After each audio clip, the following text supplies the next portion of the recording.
LBC from Global, leading Britain's conversation with Andrew Castle.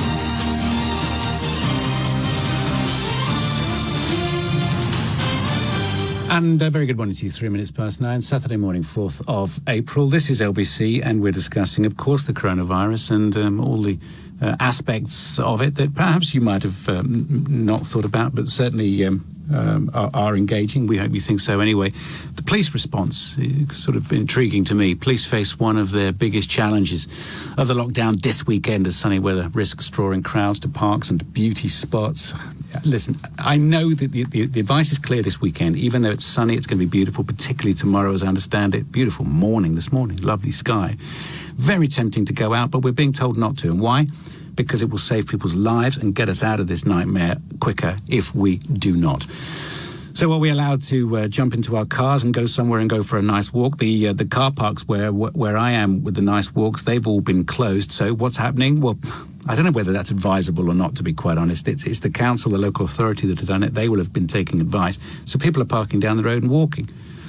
Probably single file, probably quite close to each other this weekend if people do go out, which they're being told not to. But I don't know whether those car parks should be closed or not, really. It's all those little things. It's a part of our lives at the moment, and we better get used to it. Katie Vaughan, Sussex Police and Crime Commissioner, says officers were telling the public to hang on in there and avoid unnecessary trips. Health Secretary Matt Hancock had this warning yesterday. We're set for a warm weekend in some parts of the country, but the disease is still spreading, and we absolutely cannot afford to relax the social distancing measures that we have in place. We cannot relax our discipline now. If we do, people will die. So I end with the advice that we all know. This advice is not a request. It is an instruction. Stay at home, protect lives. And that was Matt Hancock, the Prime Minister, singing from the same hymn sheet. Boris Johnson still in isolation. Here he is. A lot of people will be starting to think that this is all going on for quite a long time, and they'd rather be getting out there, and particularly if you've got kids in the household, everybody may be getting a bit stir crazy, and there may be just a temptation to get out there, hang out, and start to break the regulations. And I just urge you not to do that. Please, please stick with the guidance now. This country has made a huge effort, a huge sacrifice, done absolutely brilliantly well in delaying the spread of the virus. Let's stick with it now. And that was Boris Johnson. Right, just to reiterate before we get this discussion going, stay at home, only leave for the following purposes. 1, to shop for basic essentials, only when you really need to. 2, to do one form of exercise a day, such as a run, walk or cycle, alone or with other people you live with. Let me just make an observation there. So you can cycle, but you can't drive. And you can't drive, people will say, and they'll judge you on it, because the car needs petrol now and again, or you might crash and that might require an ambulance, but you're allowed to cycle. Okay. Not everything's perfect, but there we are. That's it, to do one form of exercise a day. For any medical need, for example, to visit a chemist or deliver essential supplies to a vulnerable person, to travel to and from work, but only where this is absolutely necessary. So that is the advice. But how concerned are you about the policing that we are about to see? There are several examples of policing which has been overzealous, and you might have missed common sense. Also from the CPS, there's one particular example in Newcastle, which, without going into detail now, it's been quashed. But what is the story with what have you got to tell the police? This is just guidance, isn't it? Or is it the law? Are you concerned about a slipping of our civil liberties, hard won over hundreds of years, into a more authoritarian approach? Or do you approve of that authoritarian approach and you accept that we need to be told what to do now for the greater good? It's a philosophical argument. The number, 0345 6060 973. Sir Peter Fahey is with me, former Chief Constable of Greater Manchester Police. Also joining us, Daw QC, lawyer and author of the upcoming book, Justice on Trial. So, Sir Peter Fahey, good morning to you. it's important that we all show common sense, and I understand that, and it's not easy for the police. And of course, every now and again a story comes out, like Derbyshire Police, for instance, with the drones, and you think, well, that's not very sensible. And frankly, it's not, is it? No, but I think you've got to bear in mind that these new powers and this guidance came in literally overnight, where normally with new legislation there are months and months of debate and consultation and training for police officers. This came in overnight with incredible speed. I think the Derbyshire case is more an issue really about the police use of drones, which after all this needs to be debated. But I think if you stand back and look at it overall, we're doing this in a very British way. The police have actually been given very few powers to do this. When you look at France, they've issued tens of thousands of fines over there. I think in the UK it will be still in the hundreds.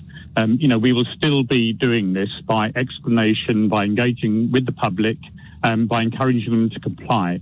So, for instance, if you're stopped by a police officer walking down the street, there is actually no power for the police officer to require you to give your identity, to carry an identification document, or to say where you're going.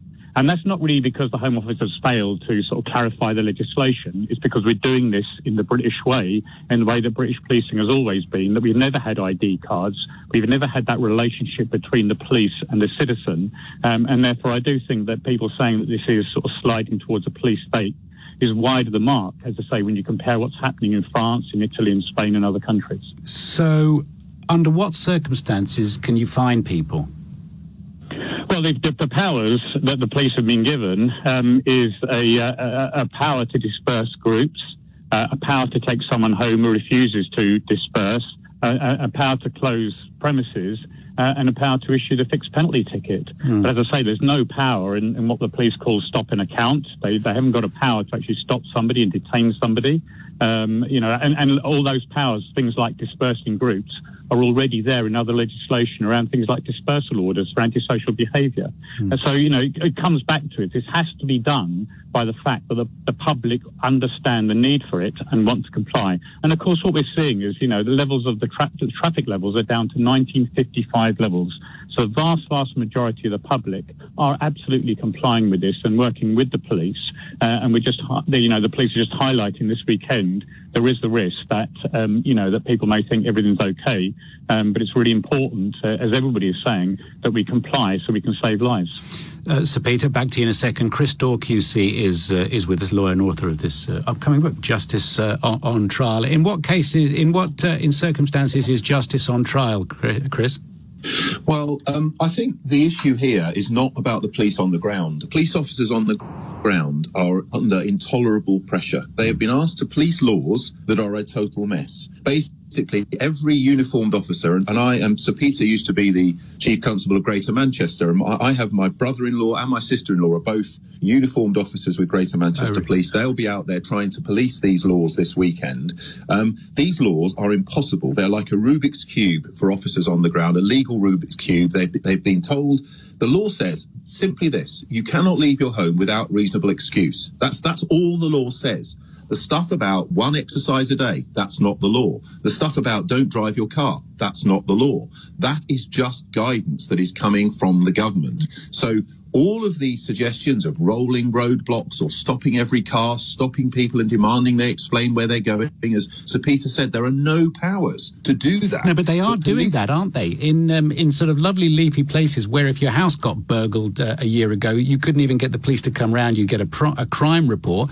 Then now there are examples of people being stopped on the road and challenged. And there's two particular examples I know about, and I just wonder if that makes any sense. People are out and they're going to go for a walk and they're going to drive to get there, and it's a mile away. Is that wrong? It's not wrong, and it's allowed. In fact, the National Police Chiefs Council, which Sir Peter was once a member of, is the organisation which gives guidance on behalf of chief constables around the country, has made clear in its guidance, its published guidance, that people are entitled to drive relatively short distances, and what's reasonable will depend on where you live. Of course, you may have to drive further in some places than others to get to somewhere where you can exercise, particularly somewhere where you can exercise safely and maintain social distance. So it's better, for example, for you to take your children in the car to somewhere where it's going to be very quiet and you can take them for a walk and they're not going to be bumping into people on a cycle path or on the pavement, than to exercise right next to your home, which might be very busy. So these are all matters of common sense. So there shouldn't be roadblocks. Andrew, you make a point. I live in one of the sorts of towns that you're describing. I'm very lucky. I've not seen a police car driving around this town for years, except to go through it. And the other day I saw three liveried police cars with officers standing by the side of the road, looking at everybody driving around. That is completely inappropriate. And it's quite frightening for people as well. I think it is. Some people will find it frightening, some reassuring. So Peter Fahey, how do you sort of respond to that we don't, you don't see one for ages and ages when you need them, and then suddenly they're everywhere. The presence of police. What do you think? Well, I haven't really seen that level of presence, and the fact is we have half the number of police per head of population in Italy, for instance. The police will have some more capacity because clearly there's no nighttime economy, no football matches, things like that, but they're also suffering levels of sickness at the same time. The other thing I would highlight, really, and even just listening to LBC, Andrew, there's a very, very strong public cry, actually, for anything, for more enforcement. And police officers in the rural areas in particular will be getting a lot of pressure from local people saying, why aren't you doing more to stop these visitors? We have local policing in this country. I think there's been a lot of focus on this issue about driving for exercise. I think what the challenge the police will really face this weekend is going to be in the cities. It is going to be groups of young people who have been cooped up, who want to play together and gather together.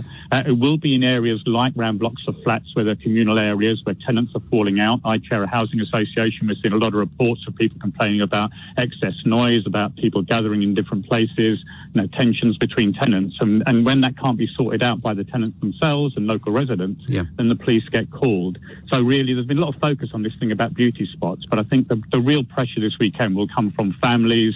It will be people worried about elderly residents, not being able to see their grandchildren and things like that. And of course, that's what the medics are most worried about, is the infection passing from household to household. Sir Peter, thank you very much indeed. Sir Peter Fahey, former Chief Constable of Greater Manchester Police, and we are on the police's side. There's no question. But a final word, Chris Daw QC. It must be that the first approach from the authorities, whoever it is, whether it's somebody in a uniform or not, it's the first approach. If it's officious and if it's bossy and authoritarian, it's likely to lead to negative results. And the same, surely, the other way round. The way that is received and responded to should be, courteous, polite, and understanding at this time. Is that asking too much?